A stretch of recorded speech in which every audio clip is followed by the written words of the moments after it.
बिस्मिल्लाहिर्रहमानिर्रहीम। अस्सलाम वालेकुम नाज़रीन। तहरीक इंसाफ की बहुत बड़ी सियासी कामयाबी और वो भी इलेक्शंस को जब तक एक महीने से कम वक्त रह गया है, और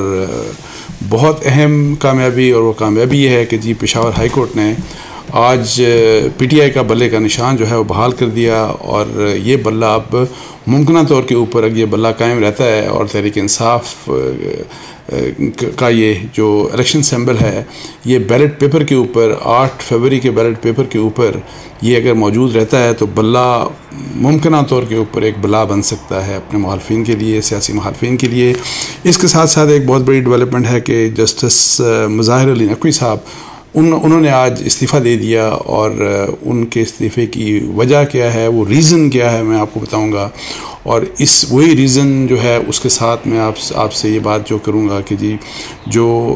जजेस के मतलब जो अकाउंटेबिलिटी का निज़ाम है वो इंतहाई नाक़िस है। और मैं आपको ये बताऊं कि जजेस की अगर ये कहा जाए कि अकाउंटेबिलिटी हो ही नहीं सकती तो ये गलत बात नहीं होगी, और उसकी मैं आपको वजूहात बताऊंगा कि क्या इस सारे जस्टिस मुज़ाहिर अली नकवी साहब के केस या इससे पहले जो केस इस तरह के हुए उसके हवाले से कि क्या रीज़निंग है। अच्छा, अब सबसे पहले पीटीआई के बल्ले की बात कीजिए। पेशावर हाई कोर्ट के डिवीजनल बेंच ने आज पीटीआई का जो बल्ले का निशान है वो बहाल कर दिया, और उन्होंने इलेक्शन कमीशन ऑफ पाकिस्तान को डायरेक्शन दे दी कि फौरी तौर के ऊपर आप ये सर्टिफिकेट जारी करें। और सर्टिफिकेट का मतलब ये कि जी आप ये अलॉट करें तहरीक इंसाफ को बल्ले का निशान, और वो चीज़ जो है वो इलेक्शन कमीशन के वेबसाइट के ऊपर भी आनी चाहिए। और इस लिहाज से फौरी अमल दरामद ज़ाहिर है एक ऑप्शन है, और इसकी जो डिमांड की वो अली ज़फ़र साहब जो हैं सेनेटर पीटीआई के, उन्होंने भी ये डिमांड किया कि फौरी तौर के ऊपर, और यही कि 10-15 मिनट के अंदर जो है ये बल्ले का निशान जो है इसके बारे में और ये जो अलॉट किया जाए, और इसकी announcement election commission of Pakistan की तरफ से उनकी वेबसाइट के ऊपर आनी चाहिए। ये बात उन्होंने डिमांड किया, और फिर उन्होंने कोई इस किस्म की बात भी की कि अगर ये नहीं होता और इस तरह अगर इलेक्शन कमीशन ऑफ पाकिस्तान नहीं करती तो ये कंटेम्प्ट होगी, सीरियस कंटेम्प्ट होगी। और उन्होंने किसी किस्म का इंडिकेशन भी दिया कि वो कंटेम्प्ट प्रोसीडिंग भी इनिशिएट कर सकते हैं against election commission of Pakistan. और सबसे अहम बात उन्होंने ये बात कही, और जो कि उसकी वजह मैं बताऊँगा आपको, कि उन्होंने ये कहा कि अब पीटीआई को इलेक्शन जीतने से कोई नहीं रोक सकता। यानी कि फरवरी में इलेक्शंस होने जा रहे हैं 8 फरवरी में, और उनका ये कहना है कि अब पीटीआई को इलेक्शन जीतने से कोई नहीं रोक सकता। और वही वाली बात बल्ला बन गया, और जिस तरह के हालात चल रहे हैं, और ये जो फैसला था आज पेशावर हाई कोर्ट का, ये मैं आपको बता दूं कि ये बहुत बड़ा एक अगर ये कहें कि बहुत बड़ा बूस्टर था, और इसने बहुत बड़ी कामयाबी दी इलेक्शन कैंपेन। उस तरह से इलेक्शन कैंपेन चल ही नहीं रही पीटीआई के लिए, जो भी जिस किस्म की अपनी एक मुश्किलात हैं उनके लिए, लेवल प्लेइंग फील्ड का जो भी मसला है, लेकिन उनके जो दूसरी पॉलिटिकल पार्टी है जो उनका सबसे बड़ा पॉलिटिकल अपोनेंट है वो तो बिल्कुल मतलब PMLN जो है, नून लीग जो है, वो तो बिल्कुल सोए हुए हैं। और आज जो अनाउंसमेंट आई है कि शायद 17 तारीख से कुछ इस किस्म का है कि मियां नवाज शरीफ साहब कुछ जल्द से जुलूस करना शुरू करेंगे, लेकिन ऑलरेडी मेरा ख्याल है कि जी हालात चूँकि पीटीआई जिस तरीके से जो लोगों के बारे में या जो एक्सपेक्टेशंस थी कि जी मियां नवाज शरीफ साहब आएंगे और फिर आके तो लोगों को कन्विंसिंग करेंगे और फिर लोगों को मोबिलाइज़ करेंगे, वोटर्स को मोबिलाइज़ करेंगे, और सो वो कुछ भी नहीं हो रहा। उस लिहाज से तो PMLN के लिए और दूसरे जो पीटीआई के अपोनेंट्स हैं, जो भी उनके मुखालफिन हैं, पीपल्स पार्टी हो, JUI हो, जो भी जितने भी मुखालफिन हैं, मेरा ख्याल है कि आज का दिन उनके लिए बड़ा डिप्रेसिंग होगा। और एक्सपेक्ट मैं ये कर रहा हूँ कि जिस तरह पहले भी हुआ था जब पेशावर हाई कोर्ट के सिंगल मेंबर बेंच ने बल्ले का निशान जो है वो बहाल किया था इलेक्शन कमीशन ऑफ पाकिस्तान के फैसले को कलअदम करार देकर, तो उस वक्त भी आपने देखा होगा कि जी मियां शहबाज शरीफ साहब, मरियम नवाज और दूसरे लोगों का ख़ास तौर के ऊपर PMLN की तरफ से और दूसरी कुछ पॉलिटिकल पार्टीज़ ने भी ऑब्जेक्शन किया जी के, और उन्होंने फिर टारगेट करना शुरू कर दिया जुडिशरी को कि ये किस किस्म के फैसले हो रहे हैं, और फिर उनकी कि जी सहूलतकारी हो रही है, अभी भी सहूलतकारी हो रही है पीटीआई की या इमरान खान की, इस तरह की बातें की गई। अच्छा, अब ये है कि जी बल्ले का अब option election commission of Pakistan के पास एक ही ऑप्शन रह गया कि वो फौरी तौर के ऊपर इस फैसले को चैलेंज करें सुप्रीम कोर्ट ऑफ पाकिस्तान में, लेकिन फिर बहुत बड़ा क्वेश्चन मार्क होगा कि क्या सुप्रीम कोर्ट ऑफ पाकिस्तान में ये फैसला कायम रह सकता है कि नहीं रह सकता। और जो कि मुझे फ्रॉम डे वन मैं डाउटफुल हूँ, और मैं शुरू दिन से कह रहा हूँ कि बल्ले का निशान का जो फैसला था वापस लेने का पीटीआई से, ये फैसला इलेक्शन कमीशन का एक कमज़ोर फैसला था।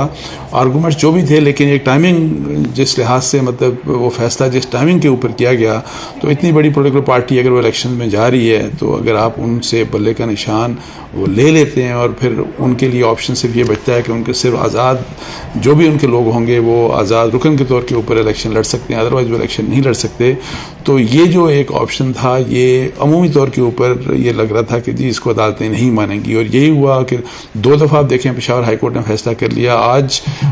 ये इशू आज सुना जाना था सुप्रीम कोर्ट ऑफ पाकिस्तान में भी, लेकिन एक क्लेवर मूव की पीटीआई के लोगों ने कि जिन्होंने दरख्वास्त पहले दी थी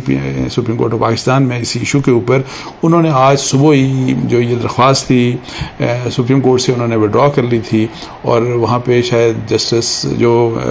बैरिस्टर गौहर जो चेयरमैन है पीटीआई के, उनका कोई इस किस्म का भी मेरी स्टेटमेंट देख रहा था कि जी हमें वो उम्मीद कर रहे थे कि जी हमारे हक में आज फैसला आ जाएगा पेशावर हाई कोर्ट में, और इसलिए हम इसको विड्रॉ कर रहे हैं। सो अब ऑप्शन वही वाली बात कि इलेक्शन कमीशन के पास यही ऑप्शन है कि वो जाएं सुप्रीम कोर्ट ऑफ पाकिस्तान में, और सुप्रीम कोर्ट फिर इलेक्शन कमीशन के अगर हक में फैसला देती है, इलेक्शन कमीशन ने जो इनके विड्रॉ इंट्रा पार्टी इलेक्शंस के ऊपर ऑब्जेक्शन करके जो इनका सिंबल विड्रॉ किया, तो उसके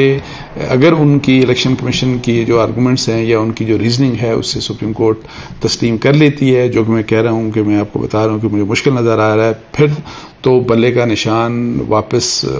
हो जाएगा फिर दोबारा पीटीआई से। अदरवाइज जिसके हालात ज्यादा हैं कि जी बल्ले का निशान अब बैलेट पेपर के ऊपर रहेगा, तो उससे ये है कि जी जो डायनेमिक्स हैं 8 फरवरी के इलेक्शंस की वो बहुत हद तक बदल चुकी हैं। और उसकी मैं रीजन यही आपको बता रहा हूं, एक तो ये कि ऑलरेडी आपको पता है कि पीटीआई की पॉपुलैरिटी है, इमरान खान साहब की पॉपुलैरिटी है, और मैंने आपको बताया था कि एक सर्वे भी हुआ जो कि अभी तक पब्लिश नहीं हुआ, मुझे नहीं पता उसका रीजन क्या है, उसमें भी यही बात है कि पॉपुलैरिटी अभी भी आज के दिन भी जो अभी रिसेंट सर्वे हुआ कि उसकी बुनियाद के ऊपर कि इमरान खान और पीटीआई ऑल ओवर पाकिस्तान उनकी पॉपुलैरिटी है, तमाम पोलिटिकल पार्टीज से वो ज्यादा पॉपुलर हैं। पंजाब में भी वो पीटीआई और इमरान खान ज्यादा पॉपुलर हैं, आल्दो उस पॉपुलैरिटी का जो डिफरेंस है उनका और पीएमएलएन का जो पहले था शायद वो कम हुआ। लेकिन मैं आपको इतना बताऊं कि जिस तरह से जो एक पीएमएलएन स्लीपिंग मोड में है, सोई हुई है, और वो बिल्कुल लगता है ऐसे है कि वो तो यही एक्सपेक्ट करते हैं कि जी हमें तो जीत हमें सिर्फ हमारी गोद में आके दे दी जाए कि जी आप बस इलेक्शन जीत गए और हम आप वज़ीर आज़म बना देते हैं। हम मियां नवाज शरीफ साहब को उनके लिहाज से इस तरह से लगता है कि जी वो तो सिर्फ इसी चीज़ का इंतजार कर रहे हैं। और जितना अरसा उन्होंने टिकटों की एलोकेशन के ऊपर और जितनी उस तरह से उनकी अपनी जो भी उनकी बोर्ड की मीटिंग्स थी पार्टी की, जितना उन्होंने वहां पे एम्फसिस किया, और अब सब लोग ये कह रहे हैं कि जी उनकी जो तवज्जो होनी चाहिए थी कि जी आप फील्ड में जाते, आपको आपके जलसे होते, आपके जुलूस होते, और फिर वो जो वैक्यूम वाली बात थी कि आप उसको कैप्चर करते, टोटल फेलियर हुआ पीएमएलएन का। और पीएमएलएन अभी तक आपको देखें आपको कहीं कैंपेन के लिहाज से कहीं नजर नहीं आती। और अब मुझे लगता ये है, और फिर एज अगेंस्ट पीएमएलएन ये जो भी कुछ हो रहा है, जो बयानियां बनाते हैं, सही है गलत है, जिस लिहाज से भी आप देख लें कि पीटीआई के लोग बयानियां बना रहे हैं और पीटीआई के लोग अपने सोशल मीडिया के ऊपर, और फिर उनके लिहाज से जिस तरह की खबरें आती हैं टेलीविजन चैनल के ऊपर, जी 90% हमारे लोगों के आरोज ने जो नॉमिनेशन पेपर्स मुस्तरद कर दिए, इसने हेडलाइंस बना दी। फिर इसी लिहाज से फिर आप देखें कि जो जब इलेक्शन ट्रिब्यूनल के तकरीबन बारिंग फ्यू कुछ एक छोटे सा एक तादाद है, उसके अलावा जितने भी लोग हैं उनके नॉमिनेशन पेपर एक्सेप्ट कर दिए गए, वो दोबारा अब इलेक्शन में आ गए। सो ये जो सारी कुछ चीजें हो रही हैं, और फिर ये जो कोर्स में जिस तरीके से उनके केसेस चल रहे हैं, और फिर उनको जो कामयाबियां मिल रही हैं, और आज की कामयाबी, तो ये उनको इलेक्शन कैंपेन की जरूरत नहीं है। मैं आपको बता दूं पीटीआई के लोगों को इलेक्शन कैंपेन की उस लिहाज से जरूरत नहीं है। बल्ले का अगर निशान हो गया तो मैं आपको बता दूं कि ये जो पहले जो सरप्राइज वाली बात की जा रही थी ना कि 10% सरप्राइज का एलिमेंट हो सकता है कि पीटीआई इलेक्शन जीत जाए, मैं आपको बताऊं कि जिस किस्म के हालात चल रहे हैं, इस तरह के हालात चलते रहे तो पीटीआई के अब बहुत फेयर चांसेस हैं कि वो बहुत सरप्राइज दे सकती है, ये मैं आपको बता दूं, एक फेयर चांस है। और वही वाली बात, बल्ले का निशान बैलेट पेपर के ऊपर हुआ तो फिर आप जो पीटीआई के सपोर्टर्स हैं, पीटीआई के जो उनको आप फिर रोक नहीं सकते। वो किसी ज़ाहिर है उनको जरूरत नहीं है कि वो इवन झंडा उठाएं पीटीआई का या पीटीआई का बैच लगा के जाके वोट डालें। उन्होंने तो एक आम वोटर की तरह जाना और जाके वो वोट डाल देंगे, और ये सरप्राइज का एलिमेंट एक बढ़ गया। और इस लिहाज से अब ये है कि वो जो मतलब है कि एलिमेंट्स, जिस तरह के अभी रिसेंटली आपने देखा था कि एक तो पॉलिटिकल, जाहिर है बहुत से कुछ लोग हैं पॉलिटिकल जो कि चाहते हैं कि इलेक्शंस आगे चले जाएं, अभी इलेक्शंस ना हों, जिसमें मौलाना फजल रहमान साहब की फिर बात सबके सामने है। फिर इसी लिहाज से आपने देखा कि जो रिसेंटली एक करारदाद जो पेश हुई थी सेनेट में, उसमें जो सेनेटर्स ने क्या कहा कि जी इलेक्शन जो हैं वो मुलतवी कर दिए जाएं। अब मेरा ख्याल है कि जी अगर इस तरह की सिचुएशन जो मैं कह रहा हूं कि जो पीटीआई के हक में जा रही है, अगर ये सिचुएशन ऐसे ही चलती है तो फिर मेरा ख्याल है कि जो इलेक्शंस डिले करने वाली बात है, शायद वो लोग या वो तबका जो है या वो एलिमेंट्स जो हैं वो शायद कुछ ज्यादा एक्टिव होते हुए नजर आए। और क्योंकि एक बात कि जी जो पहले ही मैं कह रहा हूं कि जो ये जो बल्ले का ये बल्ला कहीं बला ना बन जाए, ये बला तो नहीं है। ये अली मोहम्मद खान जो फॉर्मर एमएनए पीटीआई के हैं, उन्होंने हाल ही में एक टीवी टॉक शो में ये बात असल में कही थी कि बल्ला है, कोई बला तो नहीं कि इससे सब डर रहे हैं, यानी कि जो इसके जो अपोनेंट्स हैं पीटीआई को डर रहे हैं। तो अब ये जो बला वाली बात है, अगर एक तरफ ये कामयाबी कि जी ये जाहिर है बला अपने पॉलिटिकल अपोनेंट्स के लिए इन हालात में, because PTI is the most popular party even today, तो उस लिहाज से अगर ये बला अपने पॉलिटिकल अपोनेंट्स के लिए है तो ये भी एक मैं आपको बताऊं कि अगर वो सरप्राइज का एलिमेंट होता है और पीटीआई इलेक्शन में जीतती है तो जो हमें बाकी जो एक बात वो कहता हूं, और अभी जो इवन इकोनॉमिस्ट में जो इमरान खान साहब का अपना आर्टिकल छपा, सो वो जो इमरान खान वर्सेस फौज वाली बात है, इमरान खान वर्सेस एस्टैब्लिशमेंट या पीटीआई वर्सेस एस्टैब्लिशमेंट का जो बयानिया है, उस लिहाज से जब आप ये सोचेंगे कि ये जब सरप्राइज आता है और फर्ज करें कि पीटीआई इलेक्शन जीती है, तो फिर ये बल्ला जो है ये बला उस सूरत में भी बला बन जाएगी। और फिर ये है कि बला क्या करेगी, उससे पॉलिटिकल इंस्टेबिलिटी किस हद तक बढ़ सकती है, किस किस्म की लड़ाइयां हो सकती हैं, ये आप सब जाहिर है इसका अंदाजा मेरा ख्याल है हम सबको है, आप सबको भी होगा इसका अंदाजा कि क्या कुछ हो सकता है। अच्छा, अब ये है कि दूसरा इशू जो है वो जस्टिस मुज़ाहिर अली नकवी साहब, जिनके अगेंस्ट सुप्रीम जुडिशल काउंसिल में आपको पता है कि उनके ऊपर बड़े सीरियस इल्जामात थे, रेफरेंस था, उसको सुना जा रहा था, और सुप्रीम जुडिशल काउंसिल की जो प्रोसीडिंग थी उनको चैलेंज किया जस्टिस मुज़ाहिर अली नकवी साहब ने। और फिर कल का दिन बड़ा अहम था, एक जो बेंच था सुप्रीम कोर्ट ऑफ पाकिस्तान ने उनकी उस दरख्वास्त को सुना, लेकिन उनकी दरख्वास्त को मुस्तरद कर दिया कि जी आप स्टे कर दें सुप्रीम जुडिशल काउंसिल के जो प्रोसीडिंग है, उन्होंने कहा कि हम स्टे नहीं करेंगे। सो जब उनको पता लग गया कि सुप्रीम जुडिशल काउंसिल में प्रोसीडिंग चलेंगी तो उनको एक बात का पता लग गया कि जी उनके खिलाफ ही फैसला आना है सुप्रीम जुडिशल काउंसिल में, यानी कि उनके डिसमिसल का ही होगा और फिर उनके लिए कोई रास्ता नहीं होगा। बिकॉज सुप्रीम जुडिशल काउंसिल अगर रिकमेंड कर देती है किसी जज के बारे में कि जी उसको डिसमिस किया जाए, तो फिर सदर को उसके ऊपर जाहिर है एक फॉर्मल आपको सिर्फ दस्तखत ही करने होते हैं और वो अनाउंसमेंट मस्ट होती है और उस जज का कोई फ्यूचर नहीं रहता। अब देखें कि ये बेसिक वजह थी। अब क्यों जस्टिस मुज़ाहिर अली नकवी ने बजाय इसके कि वो फाइट करते वहां पे, उन्होंने क्यों ये मुनासिब समझा कि मैं रेजिग्नेशन लेके चला जाऊं, ये वो चीज है जो जब आपको बताऊंगा तो ये हमारे अदालतों में हमारे जजों के अकाउंटेबिलिटी सिस्टम का सबसे बड़ा नुक्स ये है कि अब देखें कि जब किसी जज के बारे में अगर करप्शन का कोई केस हो या कोई उसके ऊपर इल्जाम हो और सुप्रीम जुडिशल काउंसिल में उसका केस चले, और जब वो ये देखता है कि ये केस स्ट्रांग है मेरे खिलाफ और मैं पॉसिबली मुझे इसके ऊपर सजा मिल सकती है, मेरा डिसमिसल हो जाएगा, तो जब डिसमिसल होता है तो फिर आपको मैं बताऊं कि उसके ऊपर जब किसी जज को डिसमिस किया जाता है तो उसको कोई सहूलत फिर नहीं दी जाती, ना उसको पेंशन मिलती है, ना उसको वही जो करोड़ों रुपए की जिस वक्त रिटायर होता है सुप्रीम कोर्ट जज, एक तो करोड़ रुपए उस वक्त लेके जाता है और फिर यही कोई 12-15 लाख रुपए की महीने की पेंशन और दूसरी सहूलतें वो सब खत्म हो जाती हैं अगर डिसमिसल हो फ्रॉम सर्विस। तो